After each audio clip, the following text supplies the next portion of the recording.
Hey, salut, je suis Eman Kakpo. Et c'est un plaisir pour moi de vous retrouver pour ce nouveau numéro de notre podcast, The CEO Challenge podcast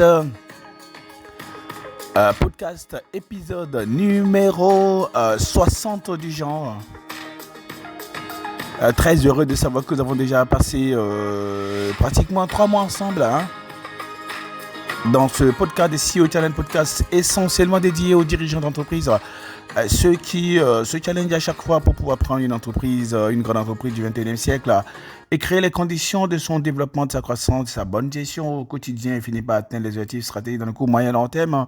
Très heureux de vous retrouver aujourd'hui pour parler de quelque chose de très important, parfois déterminant, sans qu'on ne le sache. On appelle ça le piège des tensions saisonnières. Il arrive des moments cycliques, des moments précis dans nos calendriers, dans nos emplois du temps en tant que dirigeants qui parfois peuvent nous créer beaucoup de stress.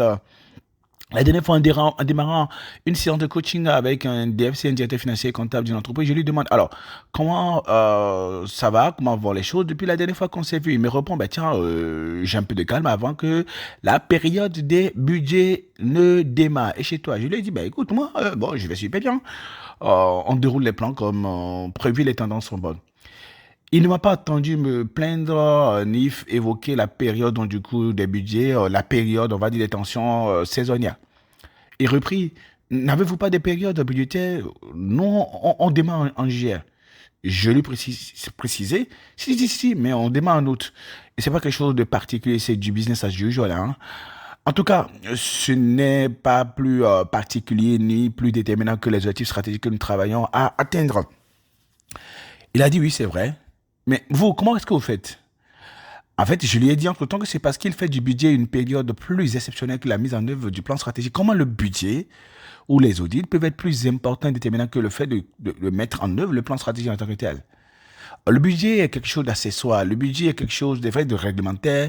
Oui, on a une échéance par rapport à ça et on peut parfois se retrouver à lui accorder plus d'importance que la mise en œuvre du plan stratégique.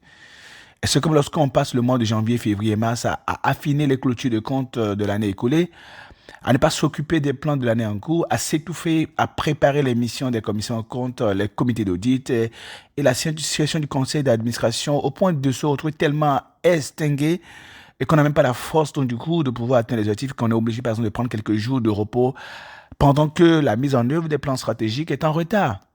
La question importante qu'il faut se poser ici, comment peut-on atteindre les objectifs de l'année en cours dans de telles conditions?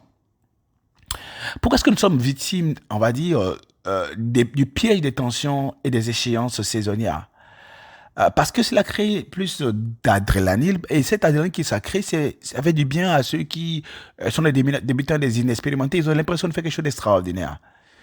La dernière fois, une de mes corporate sales account managers me dit qu'une DG est intéressée par nos programmes pour les membres du comité de direction. Le DG lui avait répondu qu'il commencerait au mois d'octobre ou de novembre 2024. En juillet, certains partent en congé, avait dit le DG. En août, parce que tout le monde est en vacances. Quant au mois de septembre, c'est la rentrée, c'est la période des budgets. J'ai répondu à la commerciale, d'accord. Mais après quelques mois, je me suis plongé moi-même dans une sorte de liste de silence assez long. Et je ne comprenais pas comment est-ce que le DG pouvait laisser son budget, son codir faire de bons budgets pour l'année suivante avec l'état d'esprit et les compétences de l'année précédente.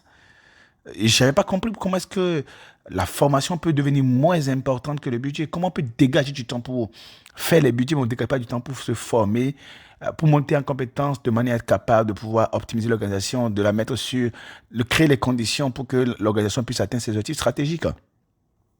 Alors maintenant, est-ce que vous commencez par voir pourquoi est-ce qu'on peut avoir du mal à atteindre les objectifs stratégiques? Parce que le fait de faire les plans, le fait de faire du reporting, le fait de préparer les missions d'audit, le fait de dérouler les sessions de conseil d'administration prend plus de temps et a plus de la valeur que la mise en œuvre et l'exécution de la vision stratégique. Et je ne sais pas si vous sentez le besoin, comme moi, de vous arrêter et d'y réfléchir. Mais relisons un petit peu la phrase. Comment est-ce que faire les plans, faire le reporting, préparer les missions d'audit, préparer un comité d'audit, préparer les sessions du conseil d'administration peut prendre plus de temps et avoir plus de valeur que la mise en œuvre, l'exécution du plan stratégique. C'est parce que nous consacrons trop de temps à ces choses-là que nous avons du mal et qu'on n'arrive pas toujours à avoir du temps, à dégager du temps pour pouvoir nous occuper de ce qui est vraiment concret, à savoir la mise en œuvre des plans que nous avons mis en place. Vous demandez certainement comment ça sortit de là. Euh, Quelqu'un me disait un jour, alors que je lui ai proposé de venir à un workshop que nous faisions sur le thème aisance stratégique, la planification stratégique et le pilotage de la performance d'entreprise, le DG me dit, bah, écoute, tu sais quoi, Herman, moi j'ai mon conseil en fin juin. Et donc, je ne suis pas sûr de pouvoir venir au workshop. Ne vous en faites pas, c'est le syndrome des tensions saisonnières. Donc, je lui ai donc demandé, mais c'est pas ton premier conseil à ce que je sache. Il retoqua, mais pourquoi tu me demandes si c'est la première fois que je fais un conseil? Non, c'est pas mon premier conseil. Alors, j'ai dit, mais tiens, pourquoi tu en fais une préoccupation? C'est un conseil la session du conseil d'administration de mi-exercice, ce n'est pas réglementaire. Tu peux présenter tes chiffres sous réserve et on n'a pas besoin de certification. Pourquoi est-ce que tu en fais un gros enjeu? Un enjeu plus déterminant que ta capacitation et ta montée en compétence pour te rendre à même de piloter ton équipe, de mobiliser ton équipe pour que vous puissiez, donc du coup, de façon efficace, atteindre les objectifs. C'est la question que je lui ai posée. Alors, si vous y réfléchissez, vous allez penser que j'insistais parce que je voulais lui vendre la formation. Alors, ce n'est pas du tout le cas parce qu'il avait déjà payé pour la formation. Je lui demandais juste de consommer, de monter en compétence pour pouvoir avoir plus d'aisance en termes de pilotage, de planification stratégique. En revanche, je sais qu'il était victime de la tension saisonnière. Comme j'avais déjà traité cela avec le DFC, comme j'en ai parlé au début, eh bien, j'ai utilisé la même démarche pour l'amener à comprendre qu'en fait, il n'y avait pas de stress particulier à se mettre par rapport à une session de conseil d'administration qu'il a l'habitude d'ailleurs de dérouler et qui en plus n'est pas réglementaire. On peut présenter les chiffres sans certification par des commissaires aux comptes. Vous savez quoi? La plupart des gens victimes des tensions saisonnières sont en réalité victimes de ce qu'on va appeler ici des troubles post-traumatiques. C'est ce que je suis en train de dire là, mais ce que je suis en train de dire là, c'est des troubles post-traumatiques. Mais permettez-moi de vous expliquer un petit peu. Alors, un traumatisme est en général causé par une situation de stress, donc par exemple la clôture de compte, la préparation du conseil d'administration, l'arrivée d'un comité d'audit, d'une mission d'audit, etc. Donc, une situation de stress, donc du coup, à cause du traumatisme. Lorsque vous arrivez à intégrer ce qui se passe, ça peut être un audit, un reporting, une mission, une session budgétaire, la période budgétaire ou une session du conseil d'administration, lorsque vous considérez ça comme étant quelque chose de très délicat, donc plus fort que vous vivez un stress courant et cela vous crée du traumatisme. La conséquence qui en découle, ce sont les troubles post-traumatiques. Le stress se passe en général dans le présent, mais lorsque vous laissez un événement stressant vous fragiliser, ce stress s'enfouit dans votre subconscient et revient après comme si la situation stressante était toujours en cours. Par conséquent, vous vivez par anticipation le stress d'une période budgétaire, le stress d'une session du conseil d'administration, avant même que cela n'arrive. Même si vous êtes devenu plus expérimenté, même si vous savez exactement comment dérouler le conseil. Et c'est la raison pour laquelle j'ai demandé au DG si c'était son premier conseil. Dans la pratique, sa première session de conseil d'administration a été peut-être très stressante, ou une autre session était tellement très stressante qu'il est traumatisé. Vous voyez que c'est un petit peu terrible là. En travaillant avec le DFC dont je vous ai parlé en début, donc je lui ai demandé, ce serait la troisième fois que tu gères la période budgétaire dans cette entreprise, n'est-ce pas? Il m'a dit oui. Et je dois avouer que la deuxième période de l'année dernière a été moins stressante. Donc je l'ai alors rassuré. Donc la troisième sera encore moins stressante. Il a dit oui, mais il y a plus de 1500 lignes de chiffres et parfois c'est manuel. Je lui ai dit, je comprends, mais tu sais comment faire et tu as déjà utilisé un dispositif qui a fonctionné. Pourquoi paniquer? Et si tu commençais dès maintenant à consacrer 30 minutes à 1 heure par jour à certaines tâches, ne serais-tu pas moins stressé? Il m'a répondu oui, en effet. Nous avons déjà commencé à travailler sur les réalisations mois par mois et je pense que cela va être moins stressant. Je vois, coach, en fait, je vois ce que tu veux dire. On se fait du souci, on se fait du mal pour rien. Oui, on se fait du mal pour rien. Les périodes, les échéances qu'on a eu à déjà gérer une fois, lorsque ça arrive, on n'a pas à stresser parce que quoi qu'il en soit, il y a toujours plus de peur que de mal. Eh bien, donc j'ai réussi à faire comprendre à ce DFC que c'est son dispositif. Le dispositif pour pouvoir gérer la période budgétaire, il l'a déjà. Et il peut gérer une période budgétaire sans accroc. Et il est suffisamment équipé pour répondre aux exigences de cette période. Donc, il n'a pas besoin de paniquer. Et c'est son traumatisme passé qui le paralyse. Mais il a pu surmonter cela en réalisant qu'il est plus fort que les événements passés et ceux qui vont donc du coup venir. Je vais poser quelques questions que je vais maintenant vous poser avant de partager des principes avec vous. Alors, je l'ai par exemple demandé, mais tout ce qui se répète ne devient-il pas ordinaire? Il m'a dit oui, mais pourquoi stresser pour ce qui est ordinaire?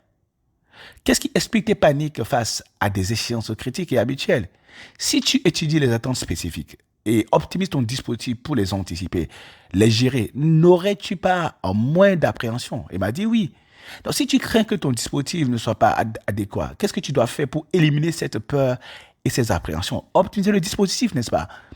Donc, prenons par exemple l'exemple d'un chef de famille. N'as-tu pas constaté que le chef de famille qui a tellement vu des décès dans sa famille, eh bien, il est normalise, si bien que lorsqu'on vient lui parler donc, du coup, d'un décès, eh bien, il n'est pas particulièrement perturbé, il reste zen. Donc, tu as déjà traversé 2 périodes budgétaires stressantes et qui se sont bien déroulées. Alors, pourquoi stresser pour la troisième période? Elle a dit, oui, c'est vrai, effectivement, il n'y a pas raison que je puisse donc du coup stresser. Les sujets que tu as normalisés ne te stressent plus, n'est-ce pas? Il m'a dit oui. Ok, pourquoi ne pas normaliser les échéances saisonnières? Revenir au calme et simplement optimiser ton dispositif d'anticipation et de gestion et être à la hauteur.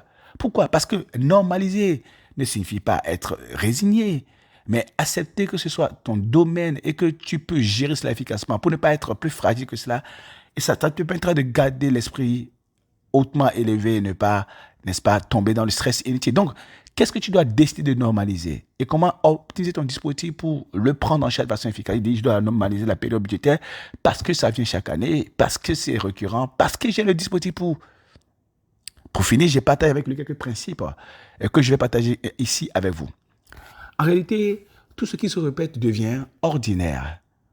Donc, quand c'est ordinaire, il faut activer le dispositif ordinaire sans paniquer. Si ça doit devenir extraordinaire, trouvez le dispositif extraordinaire nécessaire et vous serez zen et vous ne serez plus victime des tensions saisonnières.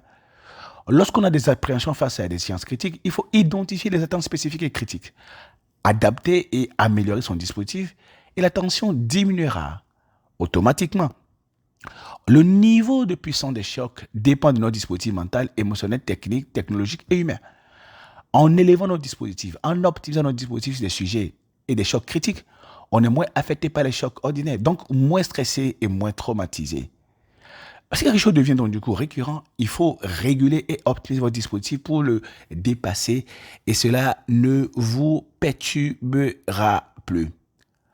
À mesure que vous organisez, vous grandissez, lorsque nous grandissons, nous devons supporter des chocs de plus en plus grands. Donc souvent, nous ne mettons pas à jour notre dispositif mental, émotionnel, stratégique, opérationnel, humain et technologique. C'est pour cela que nous sommes souvent fragilisés. Enfin, pour finir, ce n'est pas de la négligence que d'être serein face à des échéances critiques. Parfois, c'est de l'insouciance stratégique, c'est la sérénité technique et technologique parce qu'on sait qu'on a le dispositif qui va permettre donc du coup de gérer l'échéance en question.